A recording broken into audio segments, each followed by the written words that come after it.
Thank you very much. And I will try and see whether the time comes up so we give plenty of time for questions.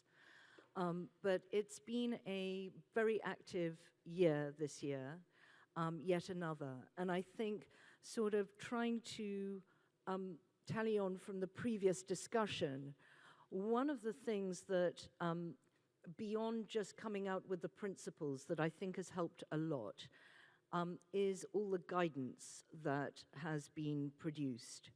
And again, it doesn't say this is green or this is social enough. But at each stage, it tries to give pointers. It tries to say, you know, these are the metrics you could point to. You need to think about this kind of context. And we also have tried to make sure that we don't shy away from anything that will really increase not just the credibility of the market, but also the capacity to crowd in green projects and try and achieve the goals of the Green Bond Principles or the principles generally.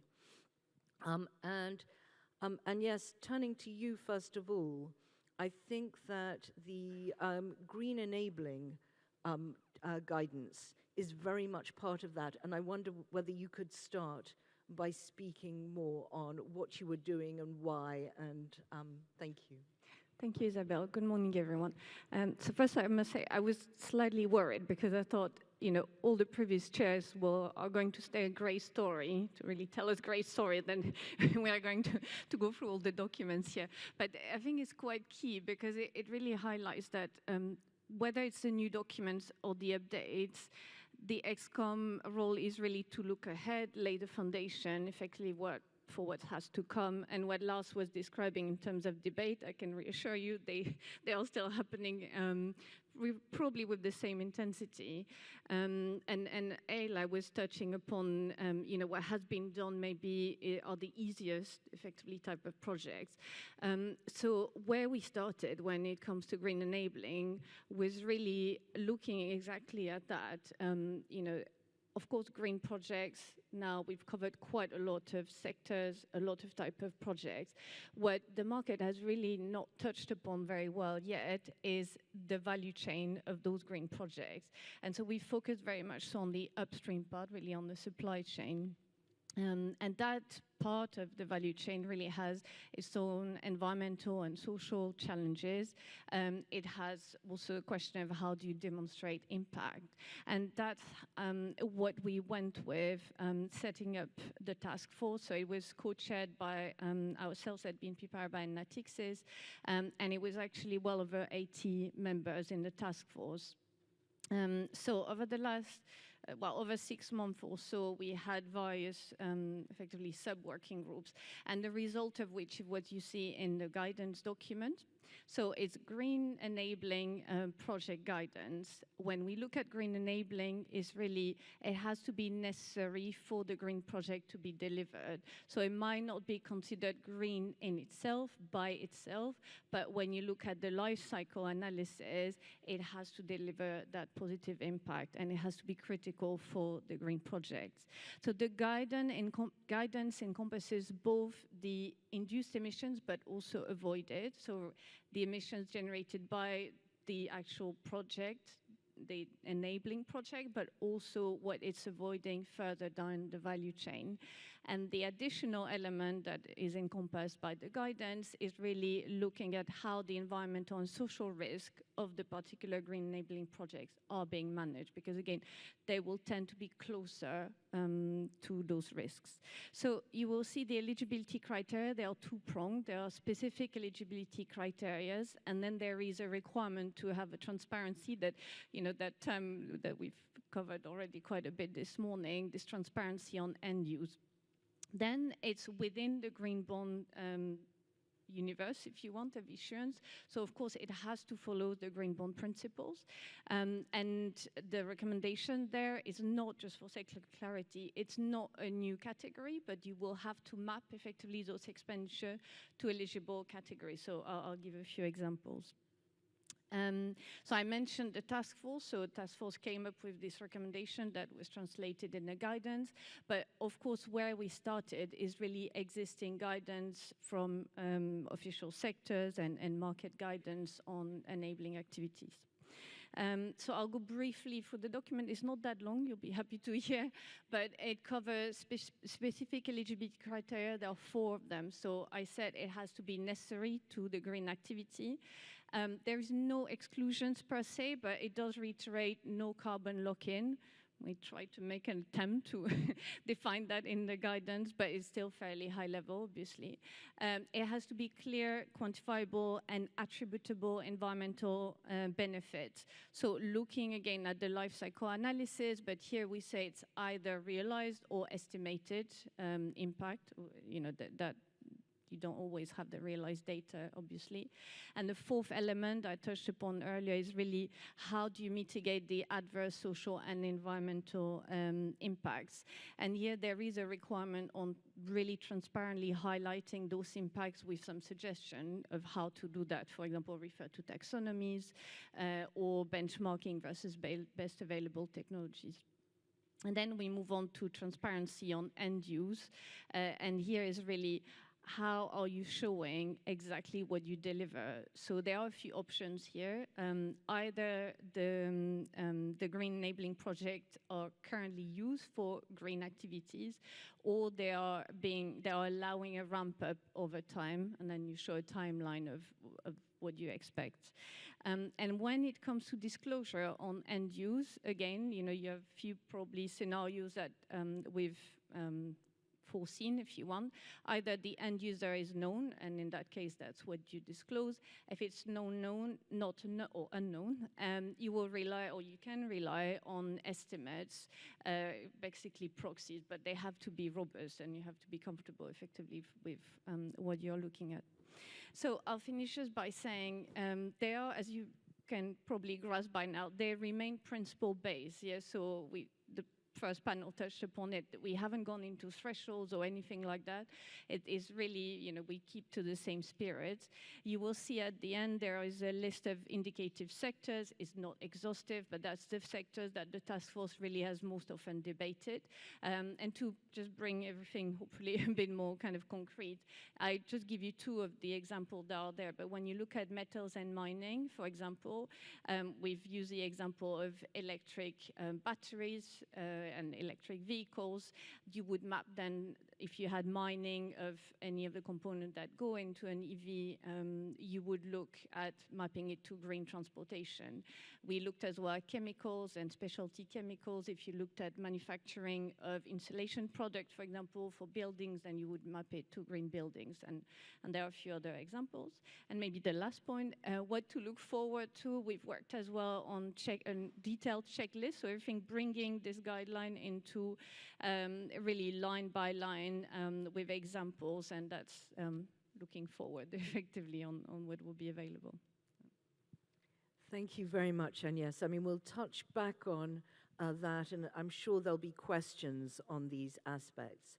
But I think coming, Angela, to you and the guidance, again, that's inspired by the principles, but is not in itself a separate principles, is now SLLB, so sustainability-linked financing bonds, and loan financing bonds. It's such a mouthful. And maybe you'd be able to talk about both the process as well as the result. Thank you, Isabelle. Is this one on? No. Can you hear me? No? Yes, there we go. Yeah, so I think it's important that we respond to the different requirements from the market, and many times it's just clarifying small bits and pieces, and we can do it through the Q&As, for example.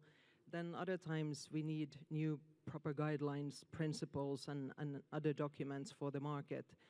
And that's why we put up a task force last autumn. It was coordinated by Kasib, JP Morgan, and Nordic Investment Bank to look into the possibilities of having user proceed bond financing sustainability-linked loans. And I think it was brought up already in the previous panel that the financial institutions, the lending banks, including the MDBs, we do play an important role at the interface between the financial market and the real economy, because we are able to engage with the borrowers on sustainability matters in a good way, and we can do that by offering different kind of credit products. And well, today in the market, on the loan market, a substantial amount is structured as sustainability-linked loans. So with this guidance, we are hoping that we can help out the financial institutions on utilizing the portfolios of sustainability-linked loans that they have. But of course, this will also offer the investors an opportunity to support those companies that are doing well on developing their sustainability issues. And in the long run, we also think that this will actually help the sustainability-linked loan market by enhancing the transparency and credibility overall. And the way it works is that we have an SLLB proceeds that are financing then a portfolio of eligible sustainability-linked loans. And what we are utilizing here is that Isabelle brought up, is that we are leaning back on the core components that we already have today in the principles, both for the use of proceed bonds, but also on the loan market, so the sustainability-linked loan principles. So we are saying when you are trying to construct a portfolio of eligible sustainability-linked loans, you should lean back on the 5 core components of the sustainability-linked loan principles. So that is the selecting of KPIs and SPTs, the loan characteristics, the reporting and verification. And the same time, when you are structuring then a very robust bond framework, again, you should lean back on the 4 components that we are bringing up in the guidelines, and you will see that they look very familiar because it is the same core components that you see today in the use of proceed frameworks, in the green, social, and sustainability bond frameworks. So use of proceeds, process of evaluation and selection, management of proceeds, and reporting. So while we should not call the new bond a green, social, or sustainable bond, there are a lot of similarities in the way we approach, for example, the way we are going to establish the frameworks. So it's kind of using some old familiar elements, but at the same time adding on special criteria and approaches for this product. So for example, we are offering 2 different approaches to the way we look at the use of proceeds, and that is how the external verifiers are able to assess and align the framework. So we are offering an approach 1 where you are focusing more on the framework level, and then an approach 2 where you are, in addition to the framework level, also assessing each and every loan separately. There are other specifics, and just to mention a few of them, we do recommend the issuer to define one single sustainability objective that is common for all of the loans. We are also suggesting that you should only use the drawn part of the loans when you are allocating proceeds. So a few of these, and you should also very clearly discuss and disclose the process and criteria for disqualifying and requalifying SLLs that you have in the portfolio. So we think that with these guidelines, we're going to take a step forward, but hopefully in a harmonious way. Ayla mentioned the discipline. It's always good to have a certain amount of that, but at the same time, we have tried to accommodate that there are different kind of issuers, different levels of being able to be transparent and disclosure things, so not being too restrictive either at this point. And it's a first draft of the guidelines. We do encourage all users in the market to use it and also give us a lot of feedback on how we can further development it. Thank you, Angela. And I think it's fair to say that both with green enabling and with sustainability-linked loan financing bonds, actually they have started to exist. So what we're really trying to do there is frame some guidance in the way that green bonds existed, but it's trying through a grouping of spirits who are focused on what is robust, what is best, and bringing clarity that we can actually enhance the market in that particular way. And as you say, we start with something and then we try and perfect it. And I think Alban, on the basis of SLBs, it's this year the work has been about trying to bring greater guidance to the market. And perhaps you could talk a little bit about that, please. Yes, it's a great pleasure to summarize the strong work being done on this working group. So I will start to first thank the ExCom coordinator that leads this working group, so HSBC, JP Morgan, Natixis, and PIMCO, and all the active contributors from investor, from lawyer, and also data services, for example. The idea is, as we already mentioned, is to take into account the development of the market, but also some claims around the sustainability-linked bond principles. So the idea was to reinforce the guidelines. Behind this working group, there is 3 sub-working groups. The first was around the principles, the second one around the KPI registry, and the third one on the checklist. So on the sustainability-linked bond principle, a few adjustments with one new definition to reinforce the KPI. And the KPI now have to be the most material strategic dimension for the issuer. So one more time, the idea is to reinforce the alignment of the KPI with the overall strategy of the company. On the principle, the glossary was also updated with additional definition around the date, because we realized that sometimes it was not so easy for investors to understand when will be published the performance, the KPI, and when we start the new accrue date or the new coupon payment.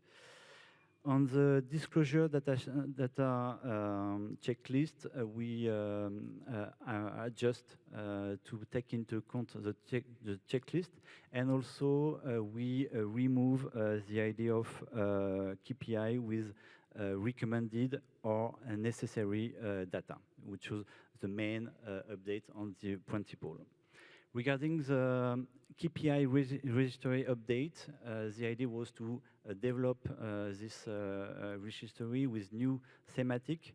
The main was biodiversity, circular economy, and already, as mentioned early this morning, KPI around foreign sovereign issuer. And the last working group was around the checklist. For me, it's one of the biggest improvements behind the SLB working group.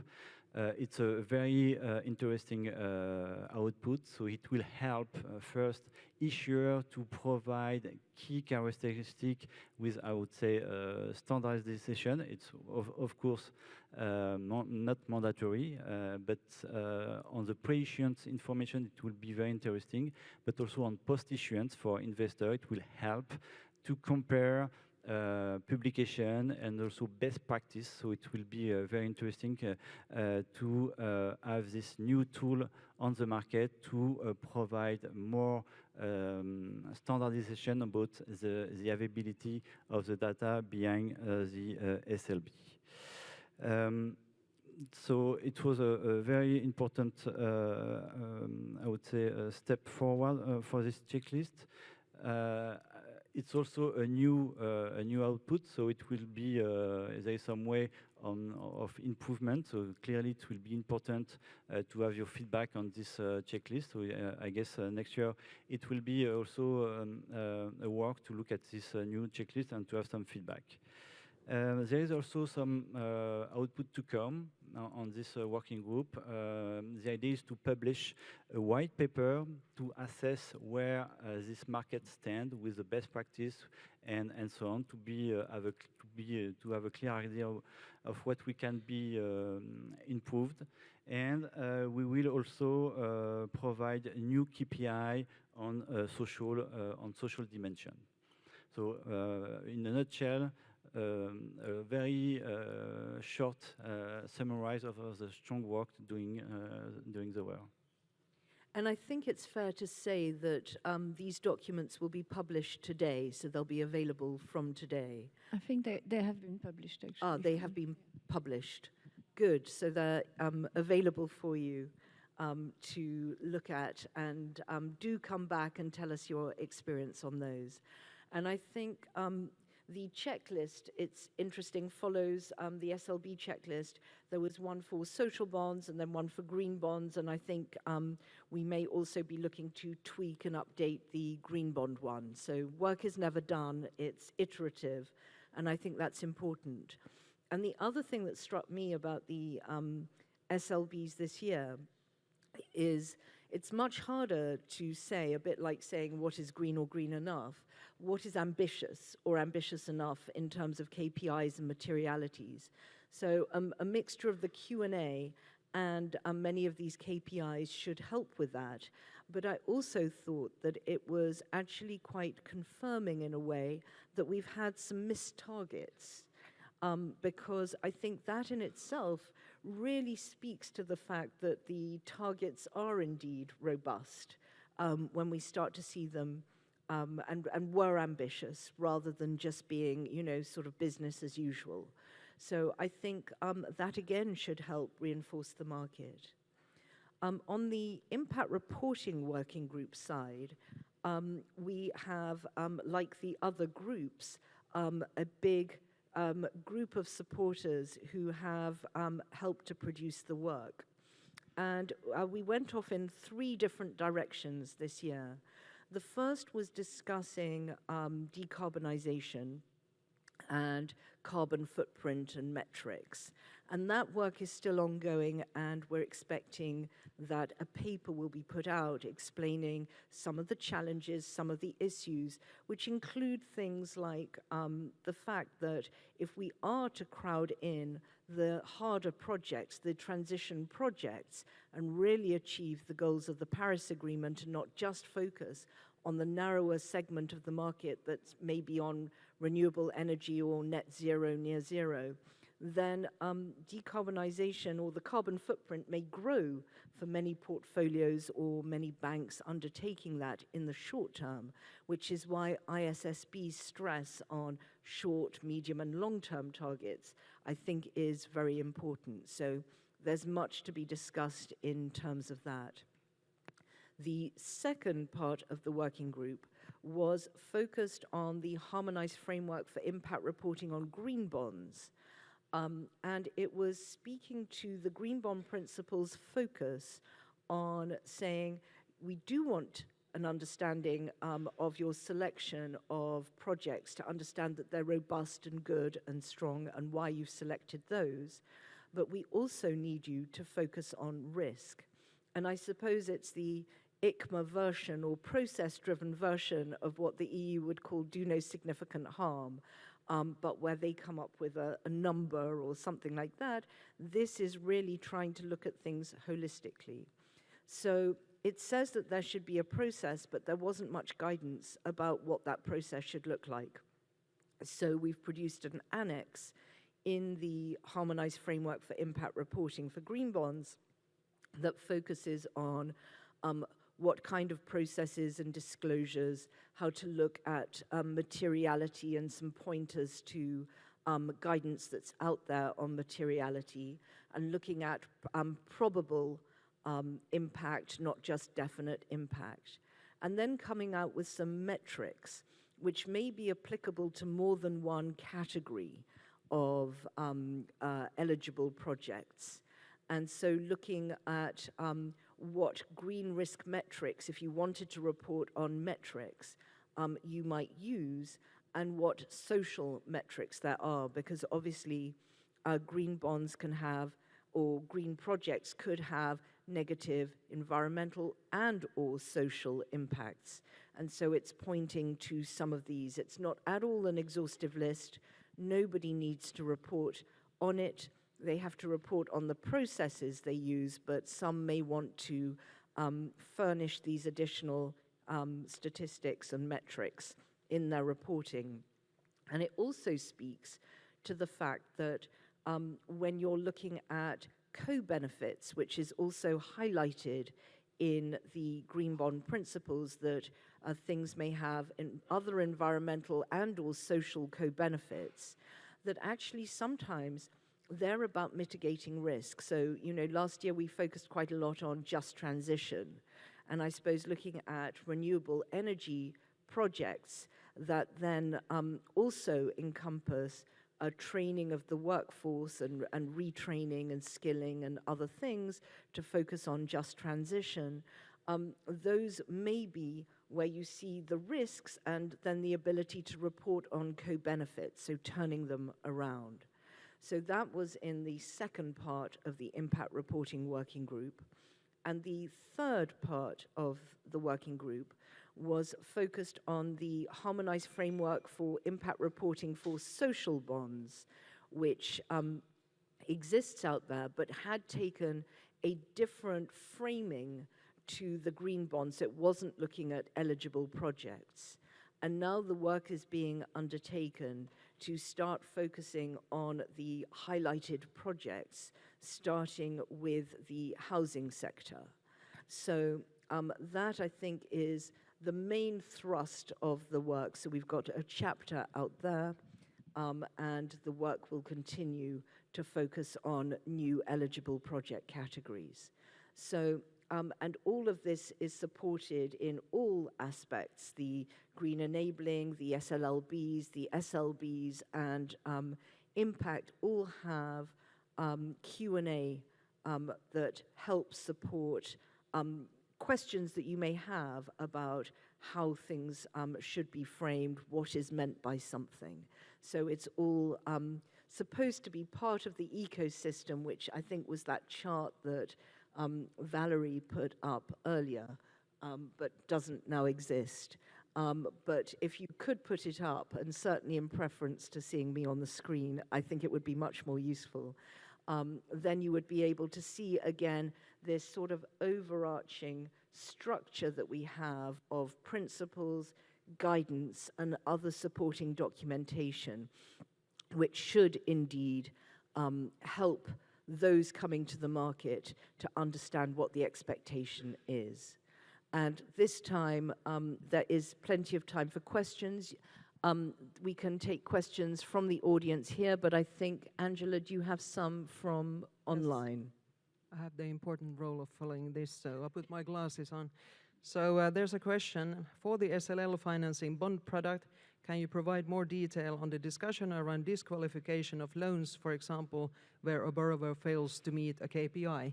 So I think this takes us back to what you, Isabelle, just mentioned about having ambitious enough targets and the possibility of then also missing them. And we, as I think I already mentioned, for the guidelines, we have definitely decided not to have definitive thresholds on when you should disqualify or requalify, but it's rather up to the issuer to disclose in its framework the process and criteria for doing so.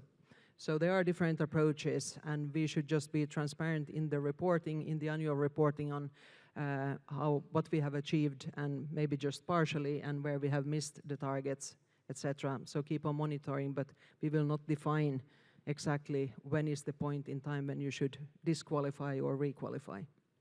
Maybe more broadly on the missing of targets, of course, in the SLL, it's tested every year, so it can happen even more easily that targets are missed, because, you know, especially depending on KPIs, it's very challenging for the management to really pinpoint on an annual basis exactly where it's going to land. Hence, you know, the flexibility that was allowed. And then you were mentioning, and I'm sure they won't mind, I mean, one of the big corporates, obviously, that has missed target being Enel, but they've also shown that first, you know, in secondaries, their bond have actually reacted very well, and they've just come back to the market last week very successfully with SLB. So what is good is that now with SLB we have a bit of a track record that clearly we didn't have back in 2019 with the first issuance, and even 2020 when we came up with the principles.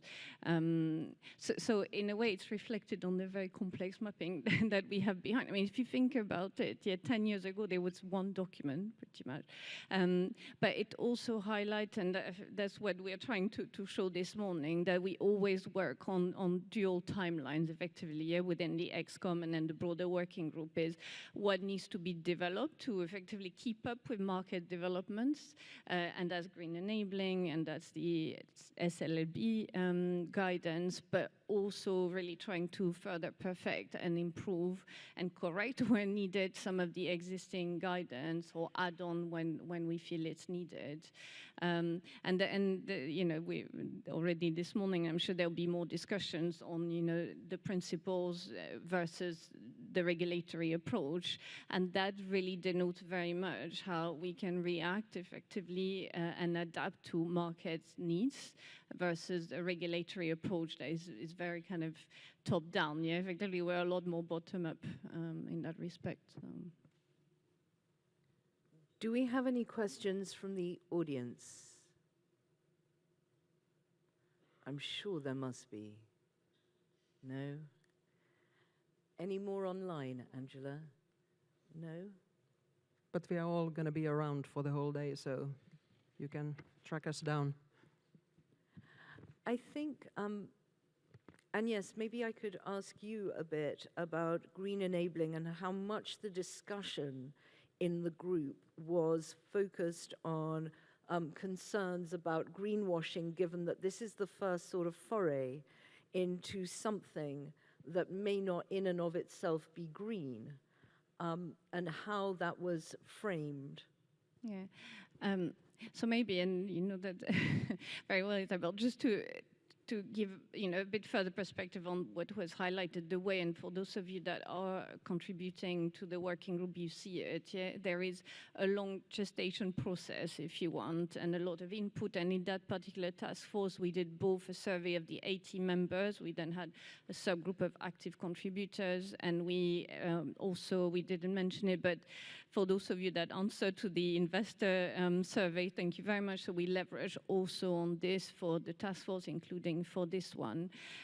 So as you can expect, then there was a broad range of views really on, indeed, what's the approach, and it ranged really on any single topic, including, for example, on end use, or including on, I think that one, should there be exclusion of specific sectors? That was the easiest, I think, resolved, and looking at no carbon, but on end use, for example, should there be a pro rata or not? In the end, it's open. Whether you have 100% of your green enabling going today to green project, or only a portion, and the rest being used for other purposes, there is some flexibility there. So definitely there was a lot of discussions, and it was quite a few of us really working on the text and trying to really arrive at what's the consensus view, where we feel effectively it's flexible to use, but it's still robust enough to guide the market towards best practices. And I was mentioning earlier on, how do you show that you're mitigating the environmental and social risk? And of course, when you think about EVs, there is lots of OEM that have issued green bonds. Now, of course, they address the supply chain, and the way they do it is they say, of course, we have some requirements for our suppliers, and if they meet those requirements, then effectively that's really well accepted in the green bond markets, and beyond that, that's good enough. Now, the closer you go up the chain, that's where, indeed, in a way, when we say greenwashing concern, there will be companies that have to deal with potentially some of the social issues around the mines, some of the environmental issues linked to the mine. So you are getting closer to the core of the question. So definitely that's where it's more prevalent. Now, instead of putting really hard line kind of thresholds, which we cannot do in reality, within kind of, the forum we are definitely not the Commission with the whole EU taxonomy. the way we've gone about it is to highlight, okay, we don't say actually it has to be best in class technology. We say you have to benchmark against best available, for example, technology. And so then, okay, if you transparently benchmark yourself, probably most people want to show good benchmarking, but that's the way it has remained flexible, but trying to really to nudge on, okay, really be open about what you're doing, and then effectively market can assess them. Thank you. And I think it's worth saying, I mean, we've mentioned the importance of having the three constituencies, the borrowers, the underwriters, and the banks. We've also highlighted the importance given to those that have been contributing to the working group, and also the advisory council. But I think that we've also had a wider community that we've been able to call upon through surveys and other things. And I think what would be useful, Alban, if we did survey some investors to help guide the work that we've been doing. And I wonder whether you could touch a bit on that, please. Yes, so we provide a survey early this year in January. It was sent to the ICMA and ICMA principal members, so we sent it to 75 members. We received 25 answers from mainly asset manager and one asset owner. The key messages is that investor support guidelines around enabling asset. They're also supporting guidelines on SLLB, even if at this stage, as a new instrument, they are wondering how they can integrate it in their sustainable strategy. So it would be very interesting this year to see new issuance and how investor will be able to integrate it and to value in their strategy. Also on investment policy, it was quite interesting that investors highlight that they have a strong preference for capex rather than opex. They also mentioned that more and more the overall ESG strategy of the issuer is integrated. So we have some example of investors do not invest in green bond because they are not comfortable with the overall ESG strategy of the issuer or due to exclusion policy. Investors also highlight the need to additional criteria regarding biodiversity. The idea is also to push to have more projects around biodiversity. We are all concerned by biodiversity. There is more traction on this thematic, but it's very hard to identify dedicated projects, so there is a need on this. There is also, as you already mentioned, Isabelle, an issue regarding how to measure the carbon intensity of green bonds. Most of investors evaluate the overall carbon intensity of the issuer. Do we have a standardization to move on the bond level, the green bond level? So it's a big topic. It's also linked to the SFDR regulation, where carbon intensity is one of the major KPI, even if for green bonds is not the best one. So we have to adjust. So it's also a big issue for investors. So we will publish a paper on this during the year. It's also the opportunity to remind that if we try to publish the measure work at this annual conference, we will be able also to publish some release or new document during the year. So be aware and keep looking at our website. You may have a new KPI, a new document during the year. And clearly, the need of best practice policy is still a key point for investors, pushing for more standardization. Thank you very much. And I think that mention of biodiversity is extremely important, and we've had some discussions on that. But I think the KPIs that were published by the SLB working group on biodiversity may actually help accelerate, because it may be easier to do it in non-use of proceeds bonds at a corporate level. Now, Angela, I think you've got another question coming in. Yeah, Lucas has a question for you. Have you thought about publishing a voluntary checklist for green bond impact reporting to make it easier for investors to aggregate their financed impacts? Well, we have our templates at the back of the harmonized framework for impact reporting, which is available on the website, to try and make it more standardized. And then there's the work that was undertaken before, looking at various different platforms which you could use.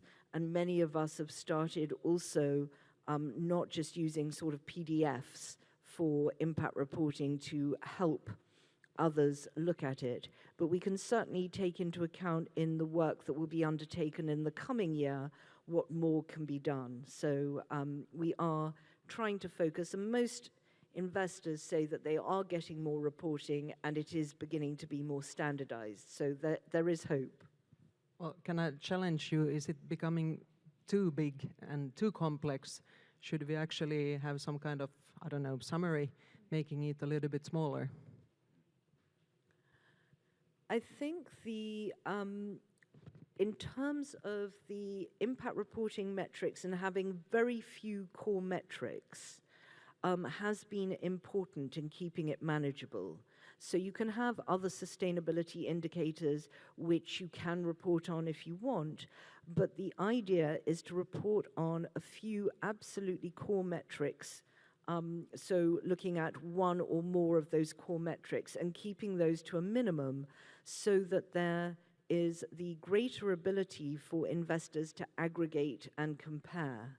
And I think that's been an important principle that we've had through the impact reporting working group for the last few years. And again, underlining that projects are done by a whole international group of investors, so they've got to be relevant irrespective of where your projects are. So I think we've possibly got it right. We looked last year, KfW and EBRD in 2023 at what metrics were being published, and we were helped with the Luxembourg Stock Exchange and CBI and IADB to go through what metrics were being published. And we did generally see a focus around the core metrics. So I think that's particularly important. And I think if one proliferates them, then things get lost, and it's much, much harder to ensure that there's comparability and aggregability. And I think there is a question in the front here. So I don't know, does somebody have a roving mic? Otherwise, I can hand you mine. Oh. Yeah, thank you very much. Yeah, thank you also very much for the new, let's say, guidance on sustainability-linked bonds. I think it is really helpful. The market needs to be encouraged and additional strengthening. I've maybe a question on that. So in the EU Green Bond Standard, there is voluntary guidance that issuers of sustainability-linked bonds can and have to show how the proceeds of those bonds show to the achievement of the KPI and the transition plans according to ESRS and CSRD. Have you been discussing that, and is it somehow in the new documents or in the checklist? And if not, how would you see that? How would investors see that, and would it help to strengthen the market? So you mean effectively merging user proceeds with SLB, fundamentally? Yeah, but in a loose way. So you would have to show that somehow the proceeds do contribute to the achievement of the targets. We highlight in the principles the possibility to combine green bonds and SLB. And for me, it should be the answer for you. So I understand your question, but it's true that we distinguish, I would say, it was also a key question of the investor, key topics about transition. So SLBs is at the issuer level. It's helped to have a clear idea about the pathway of the issuer depending on different KPI without the transparency of the proceeds. If you had this criteria, you may had an additional complexity. So it could help. I would say that the issuer can provide additional information to explain how he will achieve, what kind of project he will finance to achieve this KPI. But it could be, yes, maybe an additional complexity to ask the issuer to better highlight clearly the project that he wants to finance to achieve the KPI.